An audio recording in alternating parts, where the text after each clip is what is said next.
Hello guys, Meena's કિચનમાં તમારું સ્વાગત છે। આજે આપણે વરસાદની સિઝનમાં ખાવાની મજા આવે તેવું ગ્રેવીવાળું મકાઈનું શાક બનાવવાના છીએ। તો ચાલો આપણે બનાવીએ। ગ્રેવીવાળું મકાઈનું શાક બનાવવા માટે મકાઈને બાફીને દાણા કાઢી લીધા છે। પછી કાંદા ટામેટાની ગ્રેવી બનાવીને લઈ લીધી છે। કઢાઈમાં 2 પરી તેલ લીધું છે। તેલ ગરમ થાય એટલે તેમાં જીરું, રાઈ, હિંગ નાખીને કાંદા ટામેટાની ગ્રેવી નાખી લેવી અને પછી થોડી વાર થવા દેવી અને પછી તેમાં મસાલો કરી લેવો। મસાલામાં હળદર, લાલ મરચું, ધાણા જીરું અને સ્વાદ અનુસાર મીઠું એડ કરીને હલાવી લેવું અને પછી તેલ છૂટું પડે ત્યાં સુધી થવા દેવું। તેલ છૂટું પડી ગયું છે, તેમાં મકાઈના દાણા એડ કરી લેવા। પછી તેને પણ સારી રીતે મિક્સ કરીને 5-10 મિનિટ થવા દેવું।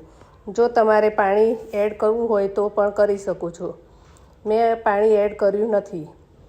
આપણું ગ્રેવીવાળું મકાઈનું શાક બનીને તૈયાર છે। તે ખાવામાં ખૂબ જ ટેસ્ટી અને મસ્ત મજેદાર લાગે છે। તેને રોટલી, ભાખરી કે પછી રોટલા સાથે ખાવાની ખૂબ જ મજા આવે છે। જો તમને આ વિડીયો ગમ્યો હોય તો વિડીયોને લાઇક કરો, શેર કરો અને ચેનલને સબસ્ક્રાઈબ કરો। મળીશું એક નવી રેસિપી સાથે। ત્યાં સુધી બાય બાય, થેન્ક યુ।